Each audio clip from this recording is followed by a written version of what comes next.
So Yeah. I decided to just draw a card because I had my cards sitting at my desk. Do you guys want to know what it is? Yeah. Queen of Pentacles. Nice. Right. Oh, Yes.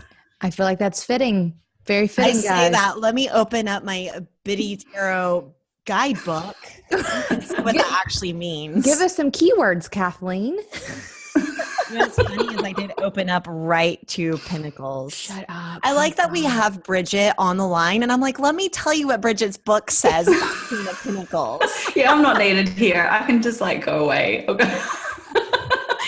I mean, that's the reason for creating it, right? What does it say, Kathleen? I closed it because I'm so embarrassed. Brigit, Then Brigit, tell us your magnificent words about the Queen of Pentacles. Do you know what? This is like the quintessential lady boss, and the lady boss who can have her business all in order and also have her family and her home all in order as well. So perfect pick for today. I completely agree. I love it. So then let's get started. Brigit, we're so excited to have you on the show. Let's just dive in. Like, what have you been up to since the last time we chatted? Yeah, I was just thinking when it was like almost a year ago, right? It's crazy. I feel like it's been a full year. Yeah. A little over a year. I think your episode was last year's Halloween episode. We like to do a good like woo episode for Halloween, and Brigit was our 2016 woo episode. Thank you very much, Brigit. My pleasure. Awesome. So since then, goodness me, yeah. So we've just launched our Biddy Tarot certification program again, which is our way of providing training to people who want to become confident and trusted tarot advisors. And they have this training, they have support and a beautiful community over 7 months. So we've been quite focused on that in the last year, plus our usual training programs and our Biddy Tarot community. It's not so much that we've created new things. It's been all about how do we just take what we've already got and deliver it in an awesome way to even more people. And so I guess on the flip side of that, on more of the back end, for me, it's been very much in these last 12 months about being boss, like how do I really get into that leadership role in my business and also in the tarot community as well. So yeah, I think just the growth, I mean, it's nice actually looking back for 12 months in anyone's life, and you just think, yeah, I've grown quite a lot there. So it's certainly been in terms of that building up a business and being boss in that business as well. So I have a question about tarot certification, and I thought I was going to ask you this later in the episode, but I think that it makes sense to put it right here, right now. So in our first recording that we did with you, it's kind of about like demystifying the woo, and we've gone there. Like in the past 12 months, we're owning it, and so we can just talk about it from that next level. But I'm thinking a lot about our bosses who make a living being a little more woo, and we've seen some people come under attack either from outside forces or from their own inner critic around, is it okay to make money doing something spiritual for a living? And I just want all of our bosses to feel empowered to do this. So what do you say to those critics, either external or internal, that don't like it whenever people are making money doing what they're best at? Yeah, oh man, there's so many layers to this.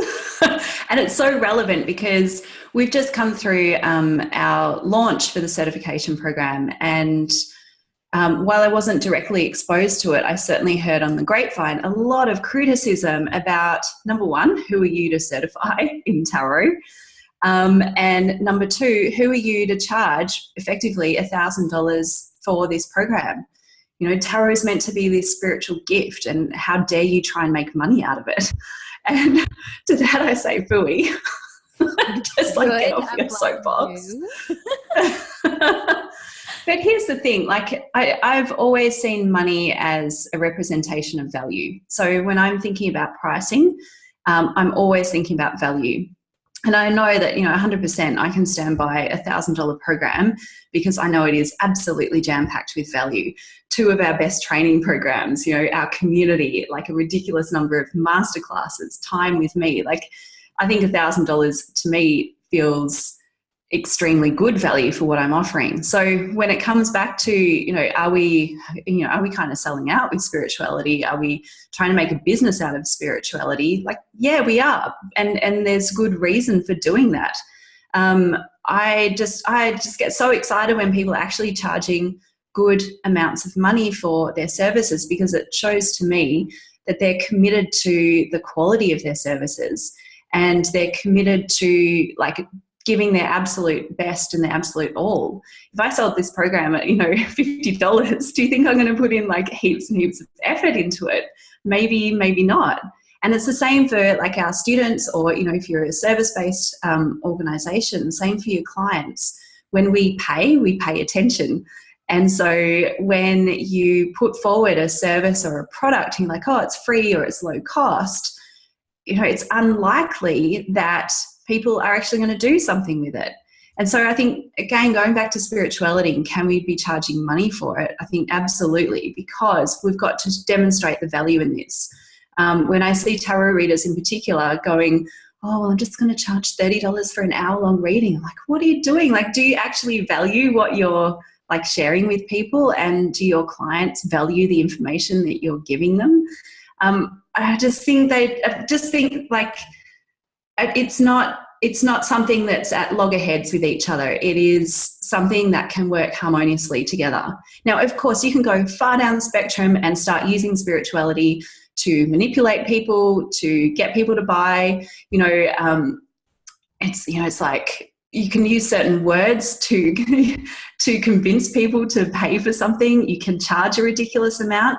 But does that mean that spirituality and money and, being a business, is that evil? No. It's just that, in some cases it's gone too far. Does that make sense? I completely would agree with that. And I think that answer is one that can span so many other so many more disciplines other than spirituality. But here I feel it is most effective. And this also just completely illustrates how much I love that you have the capacity to be such a well-known and authoritative figure in the tarot community. But you are also one of my very favorite bosses in terms of just like having that business mindset that allows you to have built the brand that you've built. And I think that just what you just said is exactly why you are as boss as you are. And look, here's the thing, like I am so crazy driven about bringing tarot into the mainstream and making it something that's so normal and acceptable. And whether it's, whether the vehicle is tarot or some other kind of spirituality or intuition or whatever it might be. So like I'm driven by that need to bring it into a very big audience. Now, if I didn't treat my business like a business, then I wouldn't be able to do that. And if I just treated it like this hobby or a side business, I wouldn't be able to reach the number of people that I reach. And so I think it's incredibly important to have the business skills, to have the marketing skills, to be able to get these kinds of messages out on a really large scale. Because if we don't invest in that side of things, then, you're I guess you're just sharing your gifts with a much smaller audience, which may be fine. That might be your path. And I'm not saying that everyone must be creating big businesses and reaching millions of people, but it's not a dirty thing. It is not a bad thing to be spreading this message in a really big way. Yeah, that is a perfect example of investing in a mission, like investing your own self and your like what you're going to learn and how you're going to exert your energy and all of those things in something that you believe in. So high five. Yay. Brigit, since we last chatted, we have really been going deep with tarot as business owners, as individuals, and really using it as a tool to help us give insights, or really for me is seeing things that I can't see. I feel like tarot always gives me a perspective or a new way to look at problems, goals, solutions, all of those things. And one of the things that it has given me is more language around who I want to be. And I'm specifically thinking about archetypes. So looking at different cards as archetypes that I can hold on to as a reminder of who I want to be.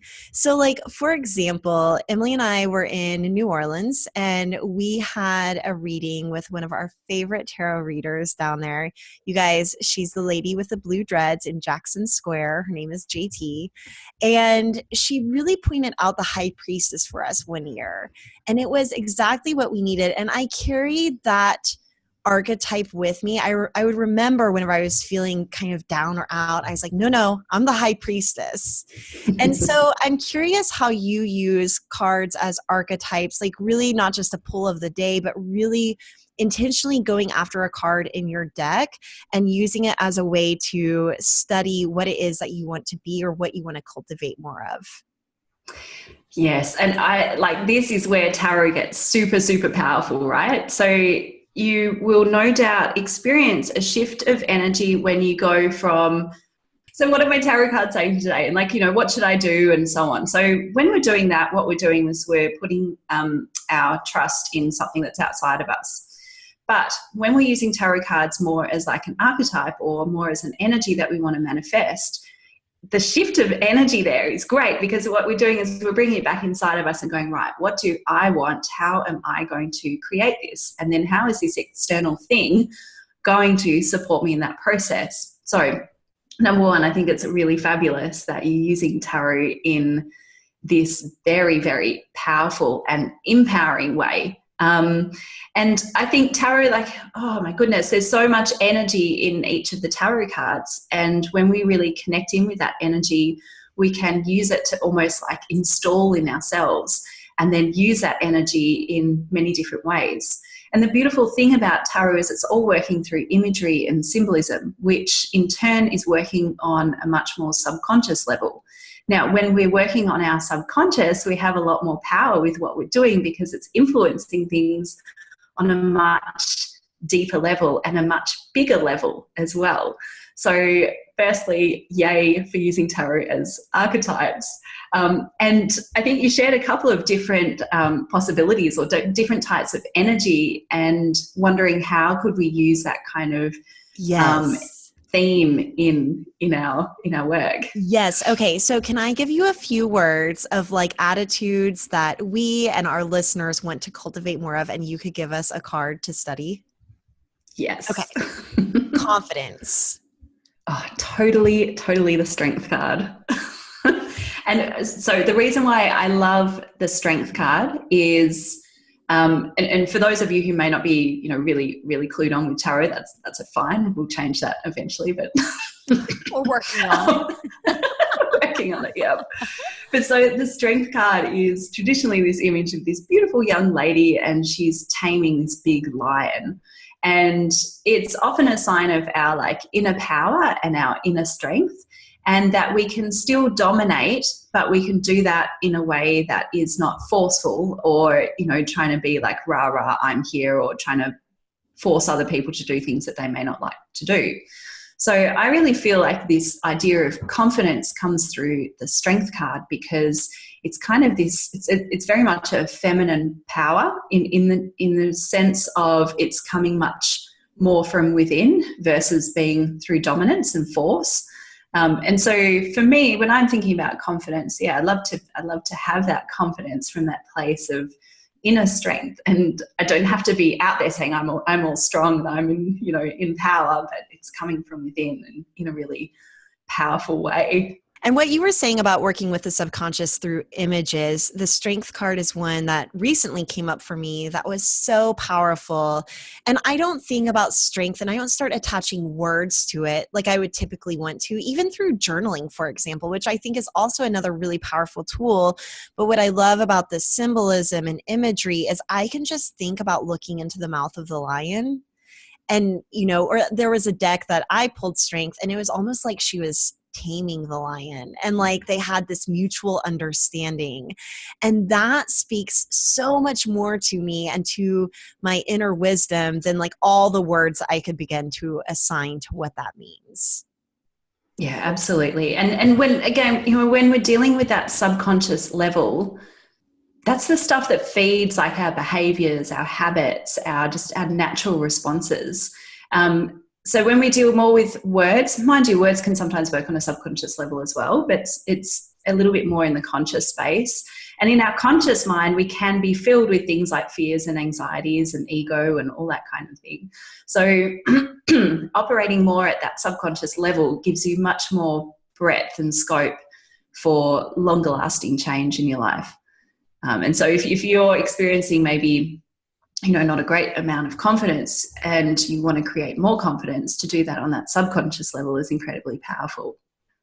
Right. I mean, you can sit and say the word confidence over and over again and you're not going to feel it. But if you muster the feeling of confidence, you're feeling confidence. I love that differentiation between the two, and understand why it's so important to really think about the imagery and why tarot cards are so powerful for this. Because you're not just reading another affirmation that tells you to be confident, but it's showing you some images that actually will invoke the feeling of confidence. All right. What about financial abundance? Oh, abundance for me is the Empress.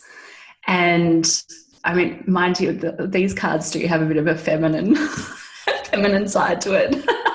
But for me, the Empress is abundance. And there's so many different parts of the Empress card that represent that abundance. So she's typically pregnant in the card, and that pregnancy is kind of like this, just ready to birth something into this world. And when you're, it's almost like when you're pregnant with ideas, it's as if you're completely filled with ideas.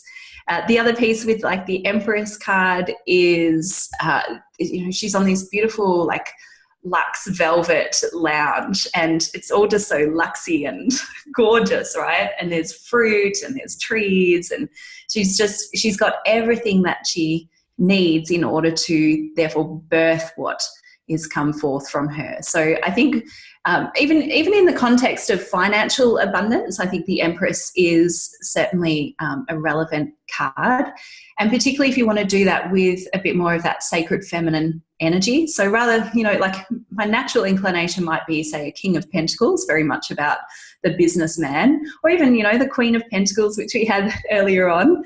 But there's something lovely and feminine about the Empress that combines that abundance with more of that creativity and fluidity and just all that good stuff. Love it. Okay, what about a boss who's looking for more balance? Whatever, and I'm probably specifically thinking work-life balance, because a lot of our bosses are type A, driven, and becoming really consumed with work, but also really value the home and the life that they want to create. Yeah, I would probably attribute the Temperance card to balance. So in the Temperance card, we've got this Archangel, and I think he's got a foot on the ground, a foot in the water, and he is, well, it's not even a he, it's actually an androgynous, not a he or a she angel. But basically this angel has been able to create this balance between the fluidity of the water and the groundedness of the earth, and is able to do it in a way that is universally connected, as in we're combining both what's happening in our everyday life, but we're also doing it in connection with our intuition or our subconscious or with the universe and so on. And so I think that's what I really like about the Temperance card when it comes to balance. It's about things being in moderation. It's about taking that middle path. It's not being in excess in any ways. And so, when you think of home and work, where I don't think we ever have perfect balance. And when you keep striving towards, where's my work-life balance? It's not there. It doesn't exist. But I think it's more about how do we bring these two aspects into harmony with each other. And you certainly see that in the Temperance card. I love that. I also love that in the Thoth deck, Temperance is art, which every time I think of Temperance, I always think of the Thoth deck and it being art, and this idea that balance creates beauty. Or and again, balance is not really a thing, but I think going after your version of balance, because it's different for everyone, will create beauty. And that card in the Thoth deck is my favorite. And it's the one I connect with the most. And it also kind of reminds me of the Empress a little bit. It's this I always think of Queen Bee because this figure is wearing this dress with bees on it, which is also very fascinating. Okay, what about a boss who's wanting more creativity? So like we can easily become consumed by the business side of things and lose touch with the making of the thing. So let's say a boss wants to cultivate more creativity either in their work or in their life or as a hobby. What card do you think represents that? I would definitely recommend the Fool. And the reason I choose the Fool is because number one, like the Fool is not number one in the deck, but number 0. And the idea of the Fool is it's kind of this conception of an idea before it's come into form. And that's how I see creativity, is not pushing yourself for it to be something or to do something just yet, but simply playing in the idea of the idea and playing in that space of the concept and not having to have, you know, the structure or knowing how it's all going to come to fruition, but still staying in that creative space. And again, in the imagery of the Fool, you have these guys on the edge of a cliff, and he looks like if he took another step, he'd probably fall off that cliff, but he doesn't care. He's just like, I don't care. I'm exploring. I'm wherever. And I think that's what I really admire in creative people, because I'm much more of a structured person and I like to know how something's going to happen, when, and all those sorts of details. And what I want to do more of is encourage myself to let go of some of that structure and just be in that creative space where I'm not so worried about, oh gosh, if I take this step here, am I going to fall off the cliff? Am I not? But more just embracing what is coming through to you. So certainly, yeah, Fool for creativity.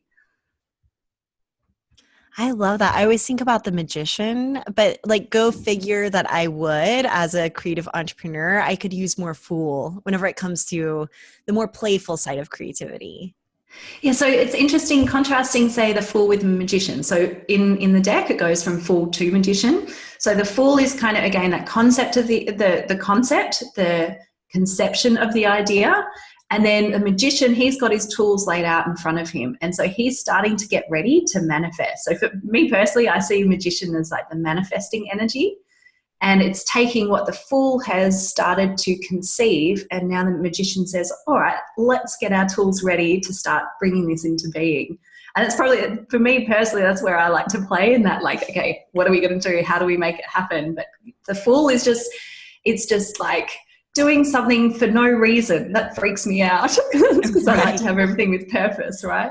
Right. But if you're going to do it right, I guess it really does begin with that super like boundless play. Because I feel like most of us, especially if you're creative entrepreneurs who are selling your creativity, the idea of going at it with boundless play is even more frightening than someone who is just a creative. So love the difference there. Okay, so we talked about confidence and strength, but I want a card that is an archetype for the total badass. Like we're talking no bullshit. I am just badass. Like the boss. The card is it. Well, that could actually be card 79. Face when she says this stuff, though, guys. It's amazing. Yeah, so that should actually just be a badass card in the deck. That could be like a new one. Right? And the badass. Yeah. But the card that I would probably most align with that kind of energy would be the Tower card. And this is one of those cards where you see it. It's a big tower and the lightning's hitting it. It's flames like coming out of the windows. People are jumping out, right? So it's a little bit of chaos and disaster. Like this is the scariest card in the deck. But like, is it like if you are going to be a total badass, you play by no rules, which means you're breaking all the rules. You are the tower coming in with your little lightning bolt, fucking everybody's stuff up and saying, I don't even care. That's right. I love that. In fact, I remember just a few years ago, I had a reading with another reader who I really respected, and we had one of the positions was, what's kind of your spiritual purpose here? And he drew the Tower. I'm thinking, oh my gosh, this is not good. What is this card? I'm like, how are you going to weasel your way out of this one, buddy?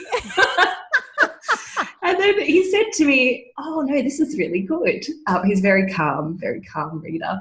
And he said, no, this is actually very good. This is about you challenging the status quo and refusing to do things the way that they've always been done. You're here to shake things up. And I thought, I can really resonate with that. So I think when we're talking about badassery, it's very much about ready to shake things up and not just accepting something that's been built. So the tower is this representation of maybe patriarchal beliefs and structures and so on. And then you might be coming in there going, you know what? We're not going to do it that way. We're going to do it a whole different way. And you're there to create chaos and destruction, but not in a really vandalistic, is that a word? Vandalistic? I like it. What it is now. Yes, it is. So tower is absolutely about shaking things up and challenging the status quo and doing it in a way that is with the highest good in mind.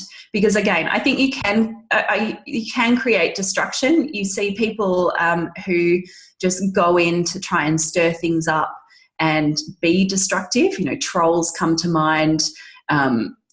People who don't really have much care at all. That's not what this is about. This is about going in there with a very clear mission and a very clear connection to the universe and creating a little bit of stirring things up for the greater good.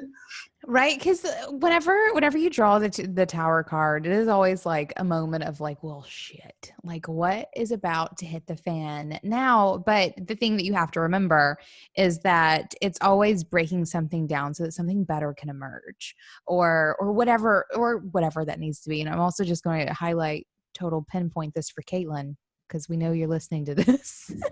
Our editorial director, Caitlin, has a sincere and adorable fear of the tower card. And I love that you've sort of flipped the switch on it for sure.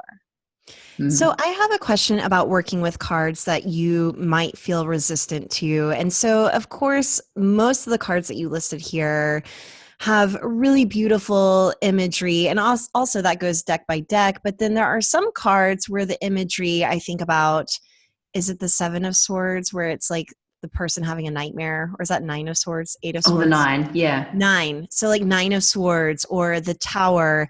And you did a really great podcast on your podcast about cards that are traditionally known as scary, and how there's kind of like the light and shadow side to all cards, including the good ones, quote unquote.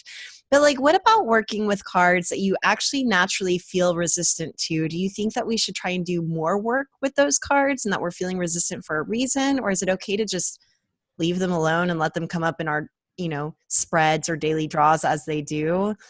What do you recommend whenever we're having like a hard time resonating with the imagery or the messages, or it's just straight up confusing? Like, I don't even know what to make of this. Yeah, I think there's almost two separate things here. There's those cards that stir up feelings of like, oh, I don't like this card. I don't get it. I don't want to see this in my reading ever. How could I just accidentally tear this card up and never have it in my deck again? There's that. And then there's the ones that, throw you for a bit of a loop when you've asked about love and suddenly getting like all these tentacle cards, which are about work and career. So firstly, for those cards that you feel almost like a disgust towards, I think they are very important to pay attention to, because oftentimes they are representing a shadow side of yourself.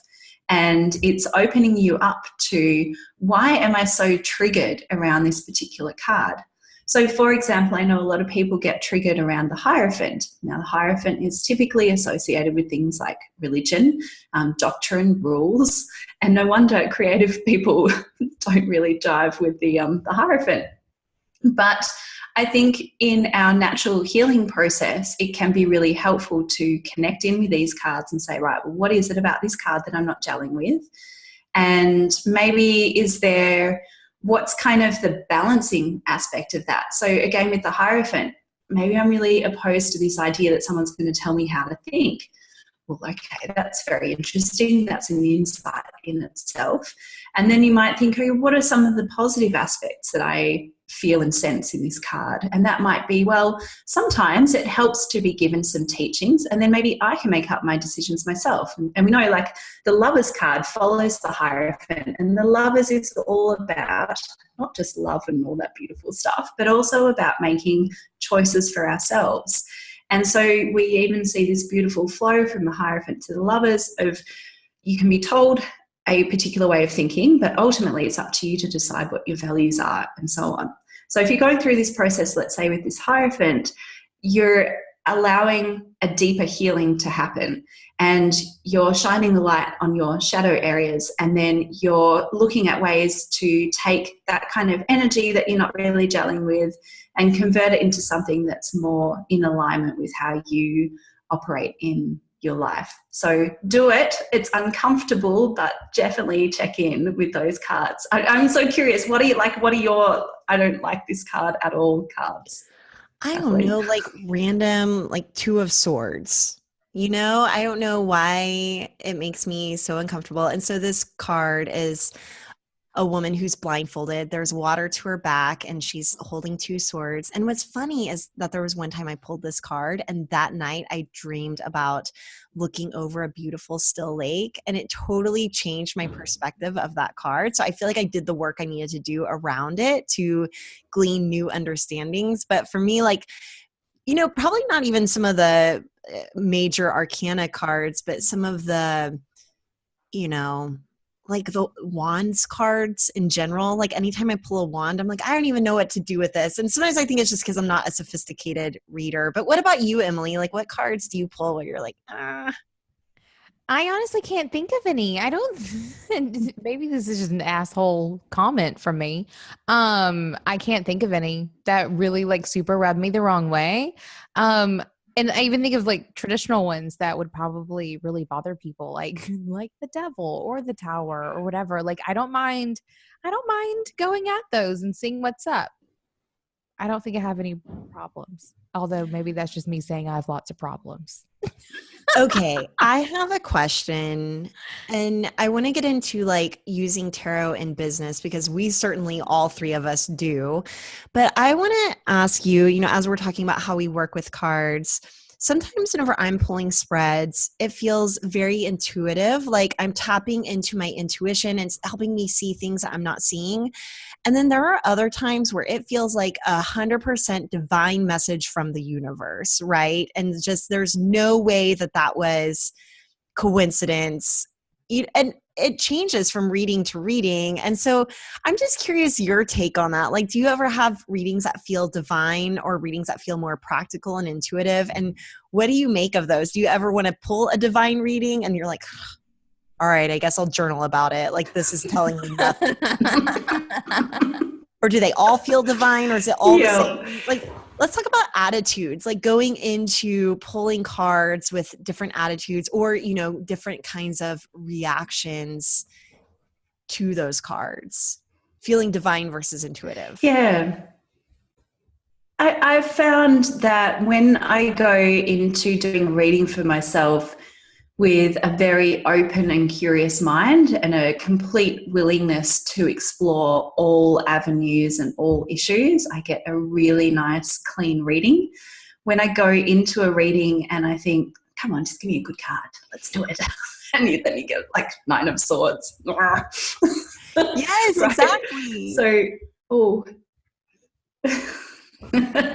so I think a lot of it does have to do with attitude and how you go into a reading. And one way to adjust that attitude as you're going into a reading is just to do a simple meditation and just clear your mind, a few deep breaths, center yourself, focus, and then do the reading. And even set an intention for that reading that you are open to all messages that you receive.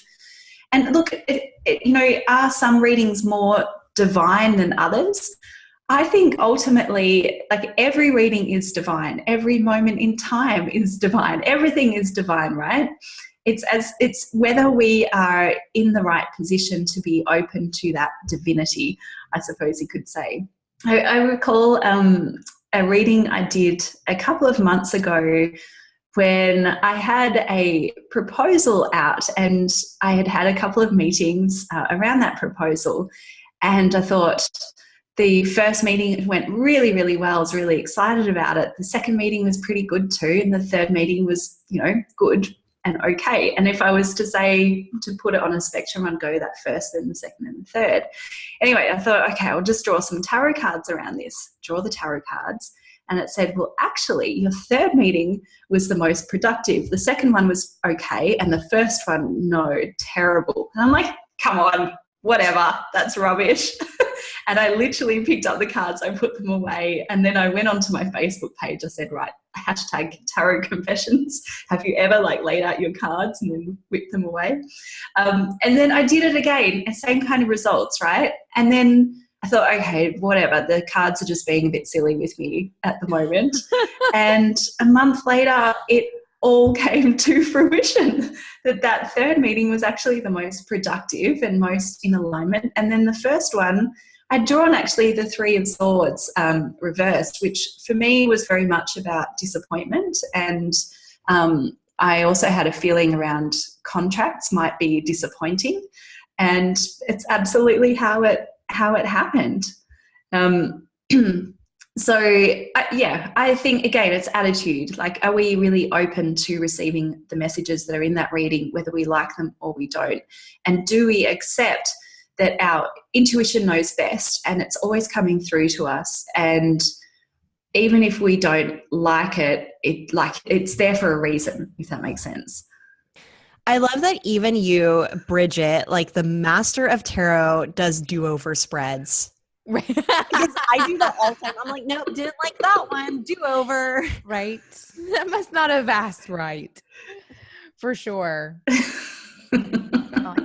It's only human. We're only human. And look, I enjoy having that experience where I draw the cards and it doesn't line up and then I put them away, because I think, you know what? There's a million other people who are experiencing that same thing, and this is what it feels like. And then it's fascinating when it turns out, a month later, that those cards were actually right on. And then it gives me something that I can help others with as well. So learning how to trust your intuition, and, intuition can sometimes feel difficult and challenging and uncomfortable, but you've just got to go through it because it's there for a reason. It's trying to guide you in the right direction. I love it. And so getting in touch with this intuition piece is obviously, I think, why most people pick up their first tarot deck. It's this idea of one, it's kind of fascinating and people get super curious about it. And maybe that's not the only reason they pick up their first deck.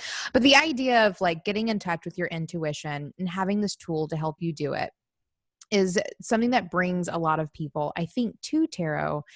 And it's also something that people want to integrate more into their business. So this idea of having a creative business that's you when you selling your creativity and wanting to get in touch with your own awesomeness to make decisions as opposed to listening to all the things in the world. So I want to talk about using tarot with your business, because we all do it. And I want to know specifically how you use it in yours. Yes. I think using tarot and intuition in business is like having an extra superpower in your toolkit. And it's something that so many people don't use as well, but can use if they wanted to. So for me, using intuition in my business just gives me an extra layer and helps me to do things much more quickly and efficiently, because when I listen to my intuition, it's showing me the way forward. And if I'm resisting against my intuition, what I find is that things take much longer or they don't happen in the way that they need to. So I might have to go through a bit of discomfort at the start because I'm listening to my intuition, and it's, it might be unpleasant. There might be conflict. I might have to say no to something. I might have to say, I don't like this.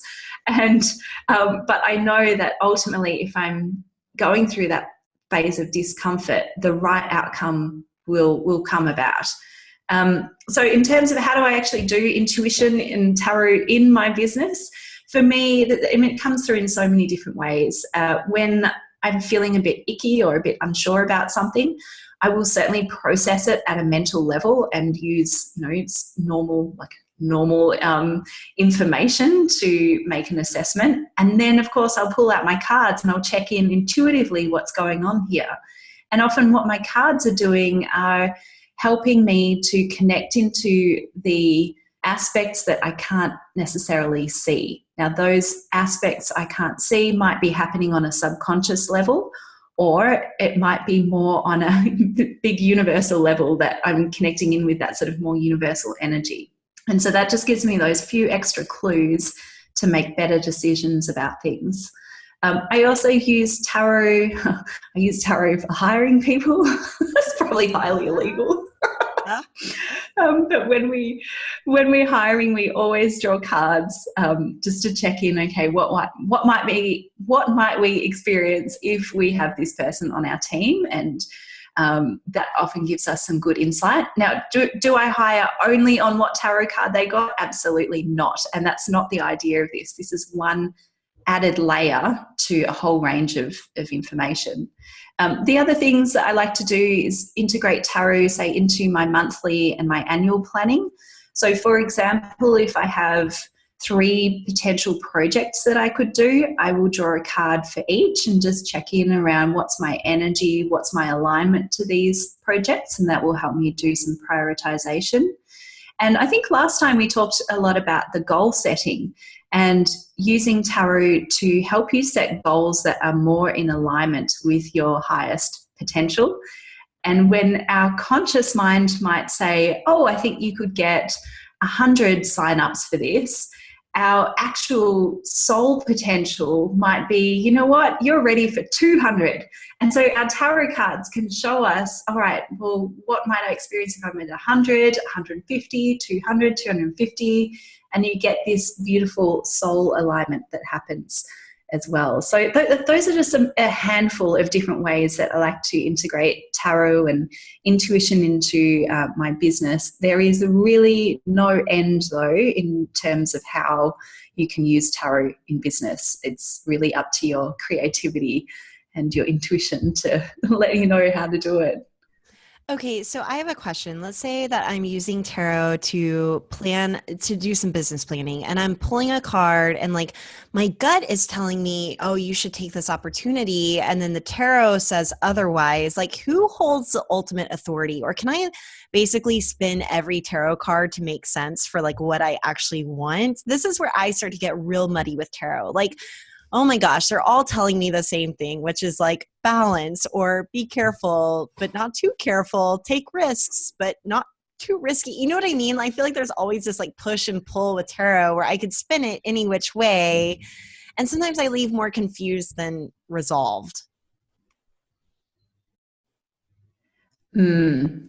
So in terms of who makes the final decision about what you do, it's always you. It's never the card. So if your like gut feel is I should go ahead with the project and the tarot cards say you shouldn't, and you ultimately feel like you have to do this project, then do it. You will probably find that as things progress, maybe you realize later that maybe it wasn't the best idea and actually there was something in that tarot card, but you needed to go through the experience of saying yes and making the mistake. If that makes sense. Yeah. But it also comes down to intention. So again, if you are very clear in your intention that you are open to all messages and you have a curious mind and you're ready to explore, you may receive different messages from that reading. So you're not going like, all right, I really, really want to go ahead with this project. Come on, tarot, tell me yes. And then you get like maybe the 4 of Cups where he's turning down the offers. You're like, come on, it's not right. So like we've got to get our head in the right space before we do the reading so that we can get that really nice clarity that comes through with it.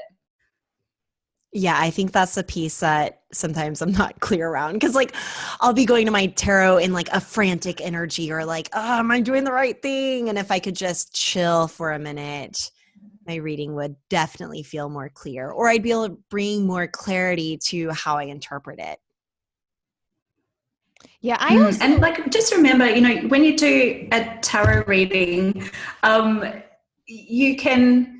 We often think that the tarot reading is when you're sitting down with the cards in front of you and you interpret what they mean. You think, okay, I interpret them, I get an answer, job done, right? But if you're still sitting there with this feeling that I don't really get what these cards mean, or they're not really making sense to me, or I'm not jiving with it, it's different to how I thought I saw the situation, there's an opportunity for you then to go deeper. And so we talked just before about something like journaling. So let's say you had that Four of Cups come up when you really wanted to go ahead with a project. What I would suggest to do is take that card and just free write, like a stream of consciousness writing non-stop, and just see what comes out through your subconscious mind, because there may be something that you can unlock through that writing experience. It just happened recently also with a tarot reading client. I gave her reading, and initially she said to me, I'm doing all of this stuff, like this doesn't make any sense. And she kept resisting and fighting over these like few days. And then it finally popped, like about 5 days later, she wrote back, she said, oh, yes, I had this dream and now I get it. Now I can see where this is showing up in my life. I just wasn't quite ready to hear it and I was resisting it. So go beyond just that moment of doing the reading and just let it permeate over several days or even several weeks or months, because you'll get much more insight when you allow yourself to go much deeper with those cards. Something else I do that you really taught me through your podcasts and just following along on your Instagram and learning more about tarot is, I'm so inclined to pull the card, go to my phone, research what you say on your website about the card, or, different, even for different decks, like looking at different sites and reading someone else's interpretation. But sometimes if I just close the other people's interpretations and I really start to connect with the imagery that's on the card and really tap into my own intuition about what that symbolism means to me, I can get so much more of a personal read that is so much more meaningful. But on the flip side of that, sometimes I'll be real confused around a card and I might try and read it based on the symbolism. And then I will go to a site like yours, Brigit, and get so much more clarity around, oh, this is something I wasn't really noticing in that symbolism that I definitely need to pay more mind to. So. Yeah. And I think firstly, what I always recommend is firstly, look at the card and the imagery and trust your intuition and call in to see what comes up for you. Now, you might get enough information from that process. Awesome. If not, then yes, go to biddytarot.com and find out more about the card.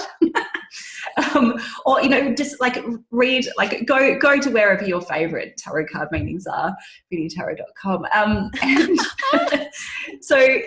But the thing that you've got to really hold yourself to account on is you don't want to go and read 5 or 6 books trying to find, like, where does the Four of Cups say, yes, I should go ahead with this project, right? Because we're messing it up. Like, that's not the idea. The idea is that we're being open and willing to explore all possibilities through these tarot cards. So if you're doing it in a healthy, conscious way, then I think it's okay to be looking up meanings. So long as you have checked in with your intuition first and use that's absolutely your first step. And then you can check in to see what other people might say about that card. That is super helpful. So I have to tell you, I am so excited because I have been wanting to get so much more intentional around tarot and just my spirituality and bringing rituals into my daily life as a way to express my spirituality. And Emily and I were just talking about this in the last episode. And right in the nick of time, I got your 2018 Biddy Tarot Planner in the mail. And I'm so excited about it because, one, it's beautiful. And 2, it's really given me the space and guidance to explore tarot in a really meaningful, but also totally structured way. So tell us a little bit about the planner. Yeah, we're super excited about the planner. So I love planning. It's fabulous, and I love setting my intentions and creating goals, and then figuring out how am I going to manifest those goals. And then, of course, I love tarot. So to have both in the same place is really, really exciting. And so that's really why I created this the Biddy Tarot Planner, is to bring together the best aspects of planning and the best aspects of tarot. Now, inside you find things like a manifestation spread that you can use to figure out how you can manifest your goals. You've got a New Year tarot spread, so that at the beginning of the year, you can look at what's influencing you for the year ahead, what some of your biggest lessons might be. And then that kind of filters in throughout the year. And then for every month, what I've done is I've drawn a tarot card, not so much as a prediction, like this is what's going to happen this month, but more as a place to focus your energy and attention. So let me just quickly flip through. I'm trying to remember what we had for January. So yes, so for example, January is the Emperor. And the idea with this is that you're just simply focusing on Emperor energy for the month of January. Kind of really nice and fitting, because the Emperor energy is so much about structure and putting in place goals and kind of tapping into more of your masculine energy around taking action and so on. And then there's also a tarot ritual that goes alongside that card and that energy that helps you to then embody a little bit more of the energy.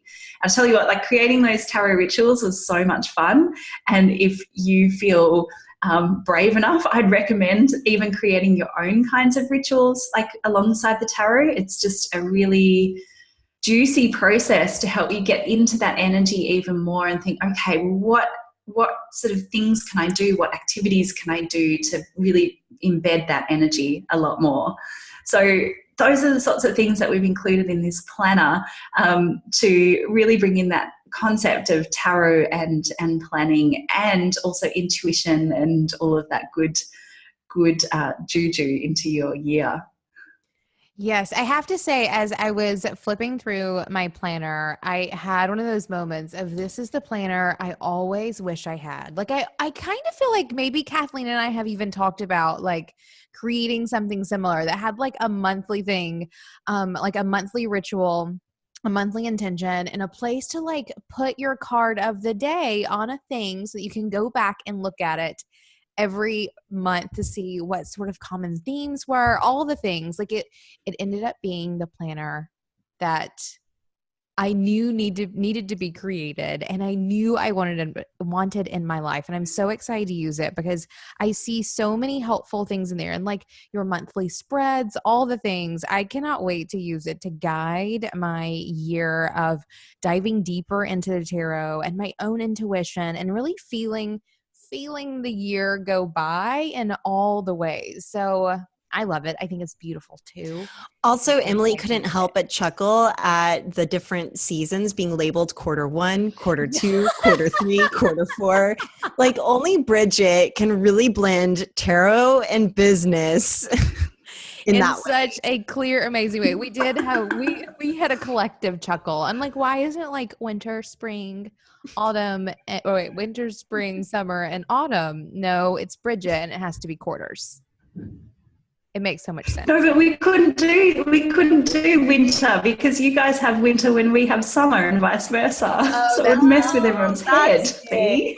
That is right. But it also just felt so much more like on brand, and like just your personal responsibility to blend tarot and business in such an obvious way. I completely love it. It did not pass by me without noticing, for sure. And I'm so glad you created it. And where can our listeners find the planner? Yeah, so it's over at biddytarot.com/tarot-planner. And this year we've got it available in both the digital format. So if you like, you can save it onto your computer, you can type into it, you can save those versions. Or we've also got it available via Amazon as an actual paperback physical planner, which is really neat if you like writing things and having something in your hands and that sort of thing.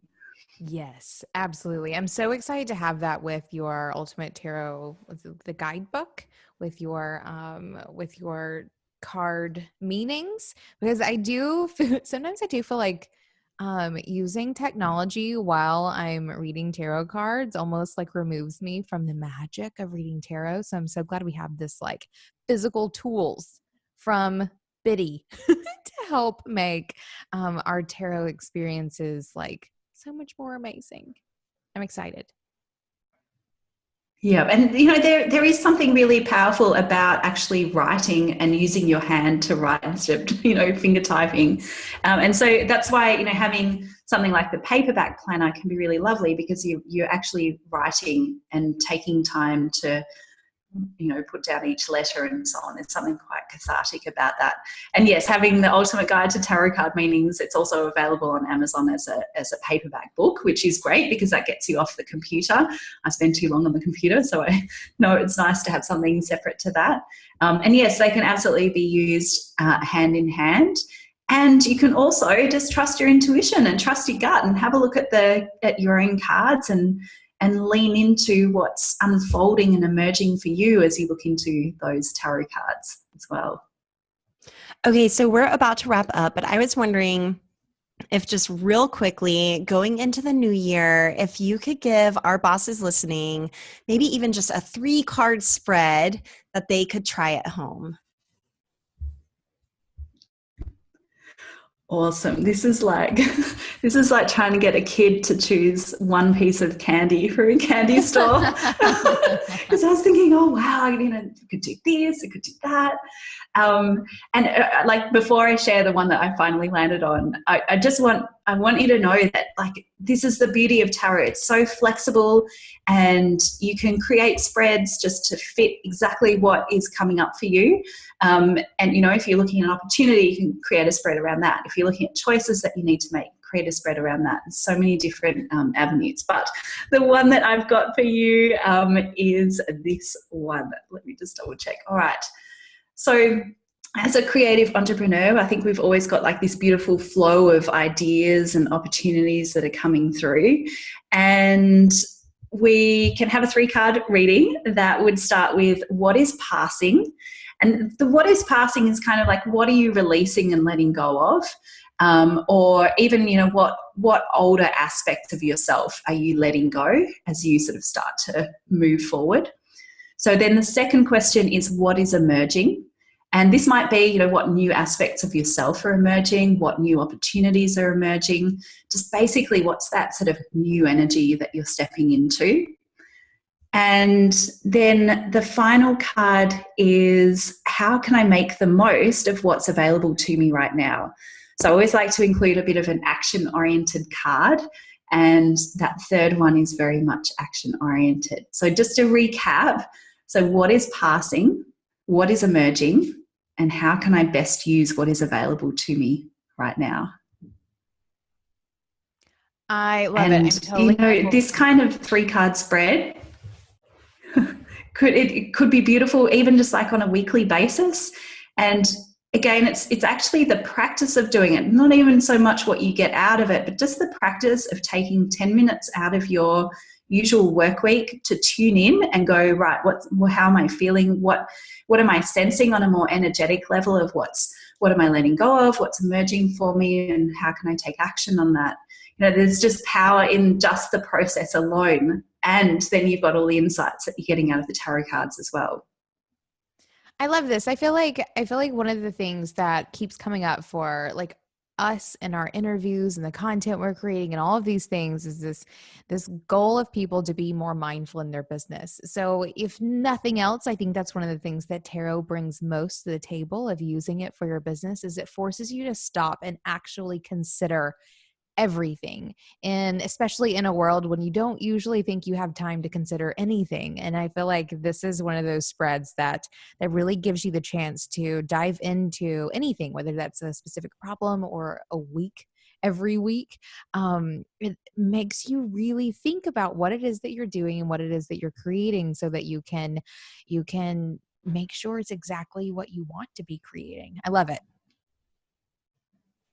Yeah, I'm Mhm. so excited about, Good. having the space to get more disciplined, which is one of my values is discipline. So I know that that word can be heavy, but to get more structure around tarot and the way that you laid out this planner, like Emily said, I just can't help but reiterate that it is the perfect planner for us. You've got your monthly view, you've got special spreads, you've got rituals, you've got crystals, and then you've got individual cards, like those archetypes that we were talking about earlier that will help you learn tarot in a new way. So we're so, so excited about that. And really just having you on the show always is so energizing. It's always so motivating as a business person and as a spiritual person. So thank you so much for joining us today. Oh, thank you. It's my absolute pleasure. I love chatting with you guys. This is where I like to play, where we intermesh the spiritual and the business and the practical and the little bit woo. It's not going to be woo for much longer. It's going to be just like absolutely normal. I know, right? Before we go, we have one more question for you. What makes you feel most boss? Oh. I think what makes me feel most boss right now is, you know what, it really is being able to integrate intuition, and now to do it in such a way that I don't feel like it's my like secret little thing that I do on the side. It's actually one of my defining points of success. And I can now really stand up confidently and say that I run my business intuitively, and I think like, hell yeah, that's what I do. It's not something that I have to sort of say, oh, and I do some intuition stuff and I do some tarot stuff on the side. Oh, but I've got like a degree. Yeah. So yeah, feeling boss is being able to really embrace that intuitive side and really integrate it with the business aspect and use that in a way that can create huge success. So yeah, that good stuff. I love it. Such a good answer. Thank you so much, Bridget, for coming to hang out with us. As always, I love chatting with you, both because you have such a great grasp on tarot and all the ways that you can use it and what it all means, but also because you are one of the most like grounded business women that I know. And it always makes for a super fascinating conversation. Awesome, my pleasure. Thank you so much to our team and sponsors who make Being Boss possible. Our sound engineer and web developer, Corey Winter, our editorial director and content manager, Caitlin Brame, our community manager and social media director, Sharon Lukey, and our Bean Counter, David Austin, with support from Braid Creative and Indie Shopography. Do the work, be boss, and we'll see you next week.